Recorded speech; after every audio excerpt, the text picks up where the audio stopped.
Hello, good morning. Si mother is not feeling well. Naglain niyang lawas. Naglain ng naong lawas. Sa naglain sa mo ma? Kay kagabi nagaano siya nagavomit. Nagasuka siya gabi no. Kay ambot lang ug unsa ang gikaon na over siguro sa oil to ang gikaon kagahapon. Motong dili dawaton sa ihang tiyan ang iyahang mga gipangkaon and then ginasuka lang niya tas nagluya siya. Buntag pa lang to is ano siya kanang nalipong. Then pagkagabi nagsinuka na siya no. Muna siya karon okay na siya no. Ngayon na akong ni Rosetta. Sama siya kagwapa sa usa ka bumbil na sa iyang likod. Nakita niya ang bumbil sa likod?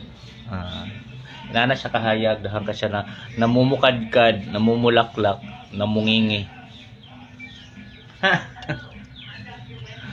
May gani kagabi gidala na mo sa nanay kahabi pag-abot mo diri ako kami dito sa Kabadyangan. Nagsinuka na dahil siya, gitawag ko sa mga bata, si nanay daw nagsinuka. Pag-abot ni nanay diri gihilot din siya ni nanay no. To the rescue din si nanay, yung friend, to the rescue. Gihilot din si Inde Rose. Ni nanay Concepcion. So gipakaon na mo siya 2 times. Kaon man siya no, tapos gisuka, tapos taod after 1 hour kaon na pod, suka ja pod. Then gipainom na ako siya og dicycloberin man to nga. Well, ang tambal kagabi sa mo ang ano no, ang nasa sa mong kwarto is dicycloberin.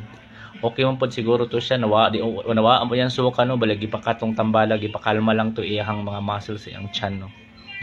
Nabay muscle ang tiyan, buot-buot. So far sa pagpainom na mo atong tambala pod na wala naman siya nagsuka guys. Ang God's grace no. Wala po siya nagsuka after pag inom ato nga tambal. So nakapahuway siya no, nagkaon ko to siya gamay din napahuway. Nagipainom after na mo nagsuka niya, gipainom mo ni tubig, wala siya po effect no. No effect. Ay gani hantod nagbuntag is wala siya na unsa no, like wala na siya nagsinuka og hantod karon nakaluyan sa Ginoo. Nasa resita ning gawas na sa kwarto.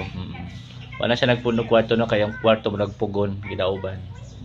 Karan tanaw na siya gano painit. Sa Rose. Okay na ka in the Rose.